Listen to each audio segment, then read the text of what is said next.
Halo semuanya, selamat malam. Sorry banget aku live-nya malam-malam banget kayak gini ya. Karena aku barusan kepikiran lihat story-nya Mbak Upi, kepikiran banget. Cuman begini loh, aku jujur perasaanku mix banget lihat banyak orang yang maki-maki dan segala macamnya gitu kan, menanyakan gini. Di satu sisi, aku senang lihat ada banyak orang yang excited dengan film superhero Indonesia ya. Satu. Di sisi lain aku juga bingung kenapa segitu nggak sabarnya gitu loh. Karena begini, aku mau sharing ya. Aku udah jadi fans superhero Indonesia itu sejak lama. Ini yang membuat aku suka sama superhero Indonesia awalnya ini. Wiro Sableng. Dari awalnya cover. Ini buku waktu zaman aku kecil banget. Zaman aku kecil banget. Dan buat sampai di sini kadang-kadang rasanya kayak masih ngimpi sebenarnya. Yes. Waktu Wiro Sableng pertama kali diumumkan mau dibuat film gitu kan, rasanya masih kayak ngimpi sebenarnya. Finally, akhirnya, kok bisa? Apakah bisa? Apakah bisa sampai jadi filmnya gitu kan? Makanya waktu pertama kali film Wiro Sableng diumumkan, aku excited banget. Dan waktu film Gundala, setelah Wiro Sableng ada Gundala, itu rasanya masih kayak ngimpi. Beneran masih kayak ngimpi. Ngimpi banget. Kayak, ini beneran perusahaan film di Indonesia mau berkorban sejauh ini. Karena pertama begini, bikin film di Indonesia yang paling gampang laris apa? Film komedi, film horor, sama film cinta romantis. Dan beberapa 3 film ini budgetnya jauh lebih kecil, tapi penghasilannya jauh lebih besar. Aktor-aktornya jadi makin terkenal, sutradaranya banyak cuan, filmnya laris manis, populer banget di mana-mana gitu kan. Sementara bikin film superhero, waktu yang dihabiskan lebih banyak. Mereka harus latihan koreografi. Aktornya juga harus berani cedera di film. Ada banyak sekali resiko yang diambil di sini, dan resiko terbesarnya adalah filmnya nggak terlalu laris. Aku seneng dan aku kaget jujur film Wiro Sableng dan Gundala mendapatkan reaksi yang bagus dari masyarakat. Tapi kalau menurutku pribadi, harusnya jauh lebih dari itu. Penghasilan film Gundala dan Wiro Sableng harusnya jauh lebih dari itu. Di Indonesianya sendiri. Karena meskipun ada banyak yang nonton dan modalnya balik dan segala macam, tetap bisa lanjut untuk proyek ke film selanjutnya ya. Tapi menurutku harusnya lebih dari itu. Dan aku berharap sih semoga setelah kedepannya nanti bisa makin meluas di negara-negara yang lain. Gundala udah mulai gitu kan, meluas di beberapa negara lain, dan aku harap juga yang lainnya juga sama.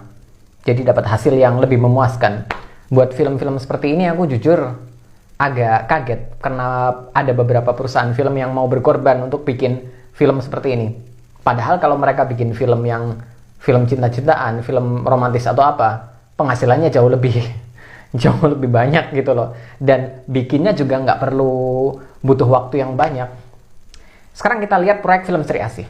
Mbak Upi sebagai sutradara itu bikin film ini, mengorbankan dirinya untuk fokus ke dalam film ini sejak akhir 2019. Menurut kalian dia itu gabut? Nggak ada kerjaan lain gitu? Pastinya dia pengen banget menyelesaikan film ini biar bisa kerja di film selanjutnya. Waktu itu uang guys, time is money. Semakin dia berhenti di sini, semakin banyak waktu yang terbuang. Dan harusnya dia udah bisa mengerjakan beberapa film selanjutnya. Tapi no, dia masih tetap fokus di film ini. Di posisi Mbak Upi juga aku lihat ada banyak orang yang meremehkan dia waktu pertama kali diumumkan sebagai sutradara film Sri Asih. Dan menurutku semua alasannya alasan konyol. Ada yang bilang sutradaranya cewek lah, berantemnya mungkin gak bakalan bagus lah. Ada yang bilang sutradaranya ngefans sama BTS lah. Urusannya apa? Sorry, aku tulangku masih agak geser buat agak-agak ngotot di sini, masih agak sakit. Jadi begini, itu hal-hal itu menurutku nggak masuk akal sih. Dan kalau dia buru-buru ngerjainnya, itu justru akan bikin filmnya jadi nggak maksimal. Lagi pula begini, ada banyak hal yang mungkin kalian nggak ngerti ya. Pertama, di proses CGI pertama ya. Buat film-film superhero luar negeri itu yang ngerjain ada banyak. Satu adegan dikerjain rame-rame orang. Sementara adegan yang ini dikerjain gitu ya, adegan yang lain CGI-nya juga udah ada yang ngerjain lagi gitu kan. Sementara di Indonesia, sumber dayanya sedikit, yang ngerjain itu juga sedikit gitu kan. Dan kalaupun ada yang ngerjain lebih banyak, budgetnya nambah dong, ya kan. Jadi film superhero barat itu bisa mengerjakan CGI dengan lebih cepat karena mereka punya budget yang lebih buat ngebayar orang lebih, dan mereka juga punya lebih banyak orang yang ngerjain. Jadi selesainya otomatis lebih cepat. Buat kalian yang nggak ngerti, gini loh. Ibaratnya kalian dapat pesanan buat bikin nasi goreng 100 piring. Yang ngerjain satu orang. Selesainya berapa lama? Kalau yang ngerjain bener-bener ada banyak orang, otomatis bisa selesai dengan cepat. 100 orang misalnya, 100 orang ngerjain. Jadi satu orang ngerjain satu piring nasi goreng. Men, selesainya jauh lebih cepat kan? Itu perbedaan besar antara film superhero luar dengan film superhero Indonesia. Kita bisa. Tapi nggak secepat itu juga, karena modalnya jauh sekali. So sih, selalu yang dibanding-bandingkan itu, bukannya aku marah ya, tapi selalu yang dibanding-bandingkan film superhero Indonesia langsung dibandingkan dengan film Avengers Endgame sekalian. Film Gundala, itu budgetnya cuma, aku bilang cuma karena memang secara produksi besar seperti ini itu hitungannya masih cuma. Gundala itu budgetnya $2 juta.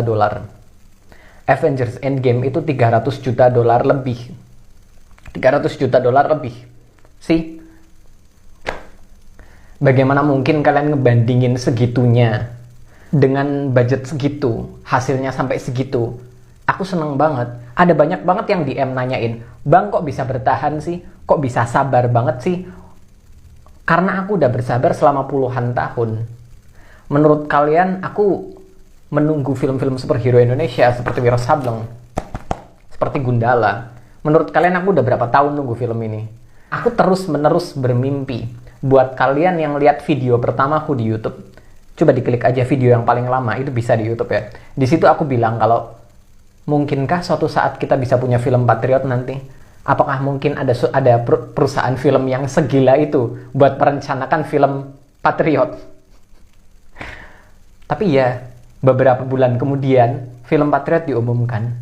Perasaanku bener-bener kayak gak nyangka, terharu. Mau nunggu berapa tahun pun aku gak masalah. Buat aku sendiri, saat film Gundala diumumkan, aku udah bener-bener mimpiku selama puluhan tahun, selama belasan tahun, itu udah bener-bener berasa terbayar. Ada sutradara yang segila itu yang mau mewujudkan ini. Masalahnya gini, film superhero masih belum dianggap bener-bener banget di Indonesia loh. Film Gundala dan film Wiro Sableng lumayan menggebrak banget. Aku nggak peduli pendapat orang. Untuk hal ini, aku tetap ngerasa Wiro Sableng dan Gundala itu benar-benar menggebrak industri banget. Jadi buat ini, kalau misalnya aku harus nunggu beberapa bulan lagi, itu gampang banget. Apa susahnya nunggu beberapa bulan lagi untuk sesuatu yang maksimal? Aku sudah nunggu belasan tahun untuk film ini. Aku nggak pernah ada nyangka kalau Sri Asih bakalan dibuat film. Itu keren banget, men. Itu keren banget. Yang ngerjain juga bukan orang yang sembarangan semuanya. Semua orang yang terlibat di situ juga semuanya wow. Di film itu juga bukan cuma ada Sri Asih, tapi aku mendengar rumor ada beberapa nama jagoan lain yang ikut masuk di situ. Ada beberapa jembatan yang akan menghubungkan Sri Asih dengan jagoan-jagoan yang lainnya. Dan ini bakalan bikin banyak orang yang sebelumnya nggak tahu Sri Asih itu siapa, akhirnya jadi kenal dengan Sri Asih. Semua pikiran ini bikin aku excited banget, bikin aku seneng banget. Mau nunggu beberapa bulan lagi terserah, aku nggak peduli. Aku udah nunggu berapa tahun buat mendapatkan hal ini gitu loh. Aku tahu sih, kebanyakan dari orang-orang ini adalah penggemar film superhero Indonesia yang baru. Ketertarikan mereka mungkin belum sebesar itu. Tapi aku tetap seneng lihat ada beberapa penggemar baru ini gitu kan. Cuman ada batasnya, guys. Kalau kalian excited banget tentang sesuatu ya, oke. Kalian nggak sabar nunggu, it's okay, wajar. Aku juga nggak sabar. Kalau kalian mau nanyain gimana ini proyeknya, ini kapan, itu juga wajar. Tapi masa sih kayak di storyku sebelumnya? Dan itu masih ada banyak sekali komentar-komentar yang menurutku di luar batas. Yang kalian serang itu pertama itu manusia ya. Habis itu dia juga memiliki keluarga, dia punya anak kecil yang sering lihat Instagramnya. Komentar-komentar kayak gitu tuh nggak pantas banget buat dibaca. Lagi pula juga ada banyak banget teman-temannya anaknya dia yang mungkin juga ngikutin dan tetap baca. Nggak pantas banget loh, serius, etikanya udah nggak ada. Dan aku harap sih kalian semua yang lihat ini nggak ikut-ikutan buat komentar-komentar seperti itu. Nagih-nagih nggak apa-apa, nanyain gimana nggak apa-apa, tapi nggak perlu sampai bener-bener maki-maki sampai apa. Kita nggak punya hak kok. Lagi pula aku yakin Mbak Upi juga pasti ditanyain mulu gitu kan sama orang yang terlibat di pembuatan film itu, gimana prosesnya sekarang. Tetap ditagih-tagih, otomatis semuanya itu tetap ditanya-tanyakan. Dan Mbak Upi dan semuanya juga nggak berhenti kerja.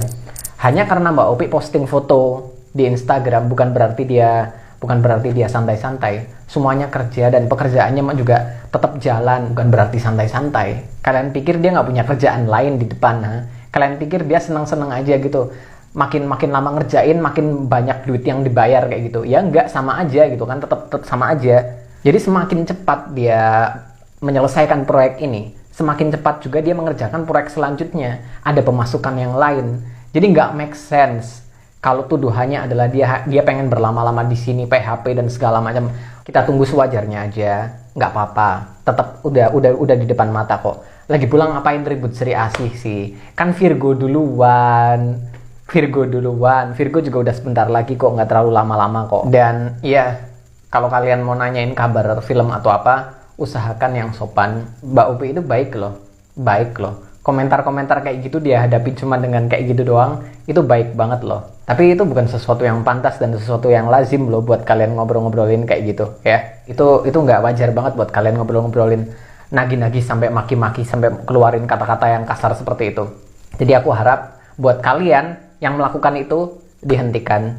Buat kalian yang nggak melakukan itu, terima kasih banyak. Buat kalian yang paham dengan permasalahan ini, gimana kalau kalian DM Mbak Upi dengan kata-kata yang baik, bilang menantikan filmnya dengan kata-kata yang baik, komen di postingan Instagramnya dengan kalimat-kalimat yang baik, naikin semangat atau apa gitu kan?